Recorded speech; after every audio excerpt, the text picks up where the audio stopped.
नमस्कार दोस्तों, मैं शिव कृपाल मिश्रा और आप देख रहे हैं एटीएन लाइव 24 में बात सियासत की।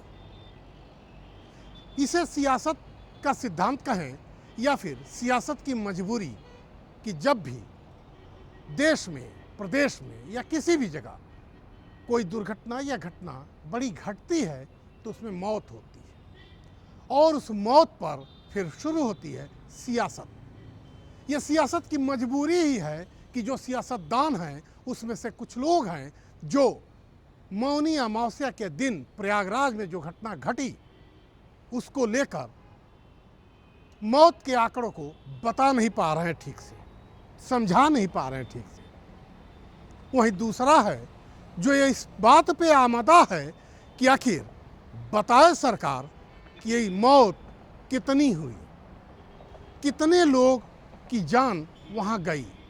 उस भगदड़ में जो गए थे अमृत स्नान करने, गए तो थे अमृत स्नान को, लेकिन उन्हें मौत का स्नान करना पड़ा। अब इसे सियासत ही कहिए कि जहाँ एक ओर इतनी बड़ी घटना को कई मोड़ देने की, बताने की, समझाने की कोशिश करने में लोग लगे हैं, वहीं दूसरी तरफ इसे सियासत की ही चाल कहिए कि स्वामी अविमुक्तेश्वरानंद फर्जी हैं, इस बात पर चर्चा चल गई। क्या गुनाह था?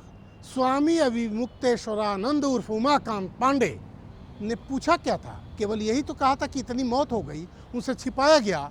इस बात पर उन्होंने सीएम का उस जोश में इस्तीफा क्या मांग लिया, आफत आ गई। अब वो फर्जी हैं या सही हैं, असली नकली की बात इस सियासत की चाल है जो चलने लगी। अब सवाल इस पे उठने लगा कि स्वामी अविमुक्तेश्वरानंद स्वयं घोषित शंकराचार्य असली हैं या नकली हैं, जबकि इसका मामला सुप्रीम कोर्ट में चल रहा है, ये बात भी आ गई। जबकि सवाल यह नहीं है कि कौन फर्जी है और कौन असली, सवाल यह है कि इस भव्य महाकुंभ की भव्यता को देखते हुए जब सरकार ने वहाँ तमाम व्यवस्थाओं को चाक चौबंद करते हुए पुलिस फोर्स, पैरामिलिट्री फोर्स वहाँ दिया था, तकरीबन 60,000 वहाँ अगर हम कहें तो पैरामिलिट्री और पुलिस फोर्सेस थी या इससे भी, जहाँ सरकार ये कह रही थी कि 40 करोड़ की तकरीबन भीड़ आएगी तमाम जो 4 पर्व है अमृत स्नान के, और उनकी व्यवस्था 100 करोड़ के संभालने की है, तो इसका दम्भ भरते हुए सरकार के मुखिया भी देखे गए। इसका मतलब यह हुआ कि सरकार के मुखिया को कहीं ना कहीं गुमराह किया गया, और इस गुमराह करने वाले लोगों की अगर हम बात करें तो वहाँ मेला अधिकारी और मेला एसएसपी प्रमुख रूप से रहे।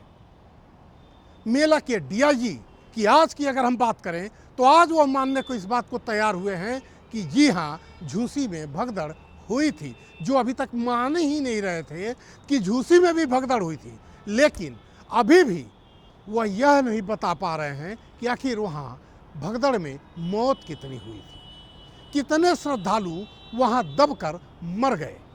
यह बात डीआईजी वैभव कृष्ण मेला प्रशासन अभी भी नहीं बता पा रहे हैं। सवाल तो ये होनी चाहिए, लेकिन सवाल क्या हो रहा है कि शंकराचार्य फर्जी हैं कि असली हैं।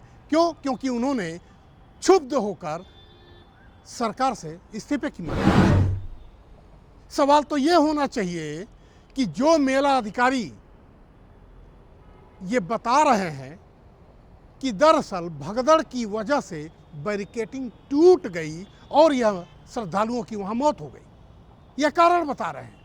अरे भाई, यही तो सवाल है सबसे बड़ा कि आखिर भगदड़ क्यों हुई, आखिर बैरिकेडिंग क्यों टूटी।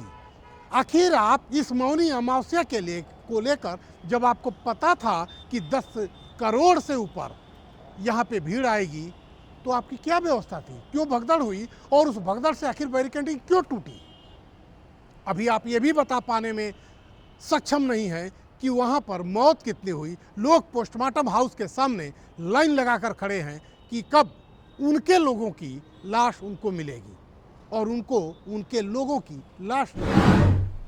तमाम मीडिया में खबरें तो ऐसे भी आ रही हैं कि जो तमाम श्रद्धालु वहाँ मर गए और उनका कहीं वहाँ पे नामो निशान नहीं है, यानी कि ये माना ही नहीं जा रहा है कि मेला में की भगदड़ में उन श्रद्धालुओं की मौत हुई। यह किस तरह की बात है और ये किस तरह की व्यवस्था है? राजेश द्विवेदी, एसपी मेला प्रशासन, जो एक बड़े किरदार की भूमिका में मेला के भीड़ को संभालने के लिए बैठाए गए थे, क्या जवाब था उनका? कितने देर तक तो माने ही नहीं। इस भगदड़ के 6-7 घंटे तक तो उस आदमी को यही नहीं पता कि वहाँ भगदड़ हुई और वहाँ पे लोग मरे। बोल रहे हैं अफवाह है। यानी कि जो आधिकारिक पुष्टि हुई है 30 लोगों की, वह भी बताने में सरकार को 17 से 18 घंटे लगे।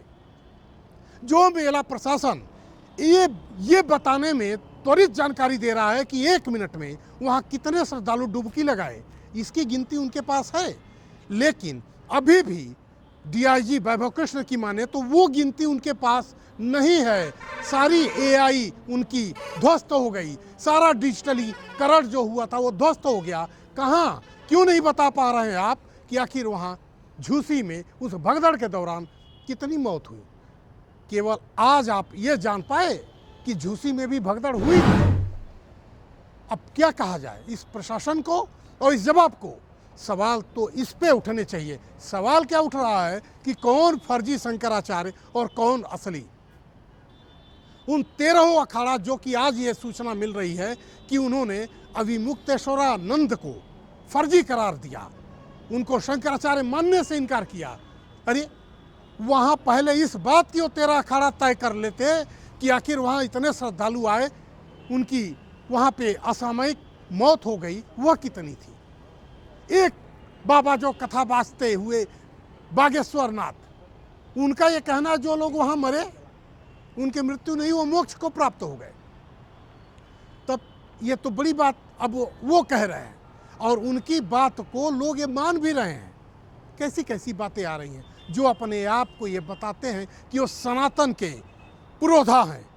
सनातन को इस तरह से बदनाम करने की बात और सनातन को इस रूप में लाने की कवायद आखिर ये कौन कर रहा है? सवाल और भी बहुत हैं जो उठने चाहिए और वो उठना लाजमी है। सवाल तो और भी इससे बड़ा मैं आपको बताऊं कि कल अभी 17 लोगों की मौत, जो श्रद्धालु स्नान करके गाजीपुर की ओर गंतव्य की ओर जा रहे थे अपने, उन श्रद्धालुओं की उसमें से 17 लोगों की मौत हो गई एक्सीडेंट में। मैं ये नहीं कह रहा हूँ कि एक्सीडेंट भी बचाना प्रशासन की जिम्मेदारी है, लेकिन मैं ये ज़रूर कह रहा हूँ कि वो उस एक्सीडेंट के पीछे भी कहीं ना कहीं आपके नियम कानून को पालन न करवा पाने की कमजोरी थी। जब सरकार ने पहले ही जियो जारी कर चुका है, ये कई महीने पहले की बात है कि अब कोई भी सवारी गाड़ी में चलेंगी, न कि मालवाहक वाहनों में। कई घटनाएं ऐसी घटी जिस पर यह जियो जारी हुआ।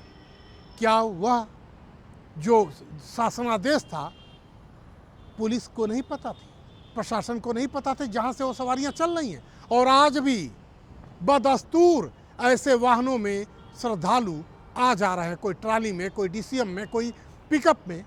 यानी पिकअप में भी 2 महिला बना दिया गया, एक नीचे सवारी महिलाएं बैठेंगी और एक मचान जैसी व्यवस्था बनाकर ऊपर पुरुष बैठेंगे।